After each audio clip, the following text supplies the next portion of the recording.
क्रोध जो है वह मनुष्य का नाश कर देता है। इस क्रोध से कभी किसी का भला नहीं हुआ। क्रोध आता क्यों है मनुष्य को? परमात्मा ने हर एक चीज मनुष्य के अंदर बनाई, परंतु मनुष्य के अंदर जो अग्नि है वह मात्र 6% ही है। और यह 6% की अग्नि जो है आपको जलाकर रख देती है। लड़ाई चाहे कभी भी हो, घर परिवार में हो, समाज में हो, परंतु हम उस प्रकार से पकड़ लेते हैं उसे मानो अभी की बात हो। जिस चीज को भी हम पकड़ लेते हैं वही दुख का कारण बनता है, वही क्रोध का कारण बनता है। इसी प्रकार से एक सज्जन रहा करते थे अपने घर में। घर में तो सभी रहते हैं। उनका एक पुत्र हुआ। पुत्र को उन्होंने खूब पढ़ाया लिखाया, विदेश भेजा, पढ़ लिख के वापस आया। पुत्र चाहता था किसी अच्छे घर में शादी हो, ढेर सारा दहेज मिले, आराम करूंगा, परंतु किसी कारणवश ऐसा ना हो सका। अब पुत्र के सपनों पे जैसे कि कोई पहाड़ टूट पड़ा हो।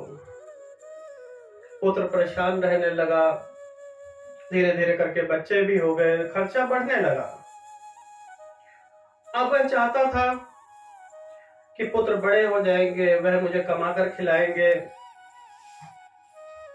उसे और दुख हुआ कि उसके पुत्र भी नालायक निकल गए। ऐसे ही दिन बीतते जा रहे थे। एक दिन उनके गांव में गौतम बुद्ध का आना हुआ। अब वह निकल पड़ा और कहने लगा कि महात्मा जी, मुझे अपनी शरण में ले लो। मैं हार चुका हूं। मुझे सुख का मतलब बताओ। मेरे जीवन में दुख ही दुख है। मैंने जन्म लिया तभी दुखी था, विवाह किया तभी भी दुखी हूं, बच्चे हुए तभी भी दुखी हूं। मुझे सुख का कारण बताएं। मेरे जीवन में सुख है ही नहीं। मैं सदैव में दुखी ही रहता हूं।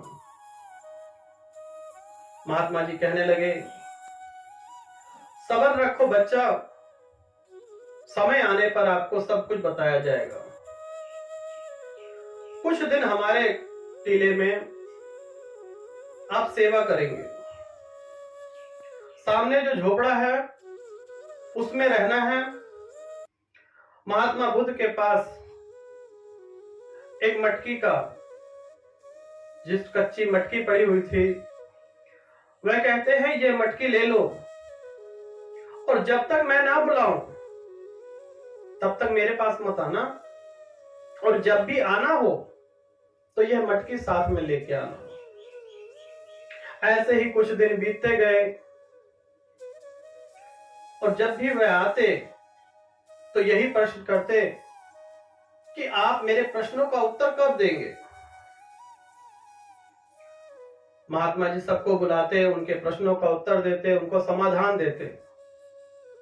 धीरे धीरे करके महीना बीता, 2 महीने बीते, 3 महीने, 4 महीने, अब 6 महीने हो गए। अब वह देखता रहा कि जो उसके बाद में आए सभी के समस्या का समाधान हो गया, परंतु उसकी समस्या का समाधान नहीं हुआ। अब वह कोई कार्य भी नहीं करता और महात्मा जी की कोई बात भी नहीं मानता। जब उसका दिल करता वह सोता उठता, अपनी मर्जी का मालिक हो गया। एक दिन राज्यसभा चल रही थी। वह पहुंचा और गुस्से में कहने लगा कि महात्मा जी, आपने मुझे मूर्ख बना रखा है। आपको तो सत्य का ज्ञान ही नहीं है। अगर आपको सत्य का ज्ञान होता तो आप मुझे बता चुके होते। मन ही मन बड़बड़ाने लगा और जो मटका था, कच्चा मटका था, और उनके सामने तोड़ देता है। अब महात्मा बुद्ध उस मटके को उठाते हैं और जो उनके सर पर पगड़ी होती है उसी में बांध कर इकट्ठा कर रहे होते हैं। वह व्यक्ति बहुत दुखी होता है कि मैंने क्या कर दिया। तब महात्मा बुद्ध कहते हैं कि आज वह समय आ गया, आज तुम्हें अपने प्रश्नों के उत्तर मिल जाएंगे। तो वह व्यक्ति कहता कि इतने दिन तक मुझसे टाइम पास क्यों किया, जब बताना ही था तो पहले क्यों नहीं बताया। तो महात्मा बुद्ध कहते हैं तुम्हारे प्रश्नों का उत्तर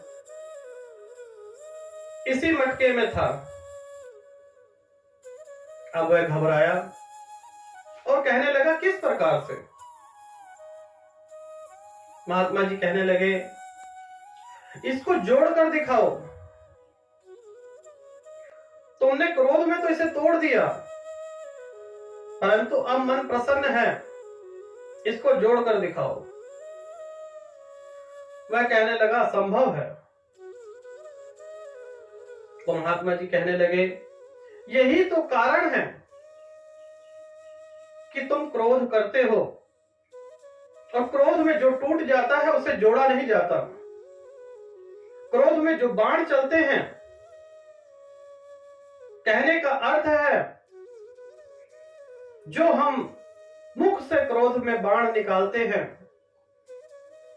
शब्द भेदी बाण, वह इस प्रकार से चुभते हैं कि रिश्ते नाते दोस्त यार सब कुछ टूट जाते हैं और हम लोग बांध कर बैठते हैं। महात्मा बुद्ध कहने लगे जिस प्रकार से तुम्हें शादी में क्या परेशानी थी, तुमने सोचा कुछ और था, मिला कुछ और। याद करिए कि यही कारण अगर तुम्हारे पास पुत्री होती तो तब उसे ध्यान आया कि जो दुख था वह मेरे पकड़ लेने से था, मेरी इच्छाओं से था। उसने माफी मांगी और महात्मा बुद्ध ने कहा जरूरी नहीं है कि तुम इस संसार में रह के योगी नहीं बन सकते, ग्रस्त जीवन में रहकर भी आप योगी बन सकते हैं। जरूरी नहीं है कि आप गेहुए कपड़े डालेंगे, हिमालय पर जाएंगे, परिवार का त्याग करेंगे तभी आप योगी हैं। अगर सभी मनुष्य अपनी मर्यादा में रहना सीख ले, वह भी योगी ही है, वह भी एक साधु है, वह भी एक साधक ही है। जो संपूर्ण जीवन एक साधना में गुजार देते हैं वही तो है साधु। जिसमें आप दुख ढूंढ रहे हैं वह दुख नहीं सुख है, आपकी इच्छाओं का भेद है।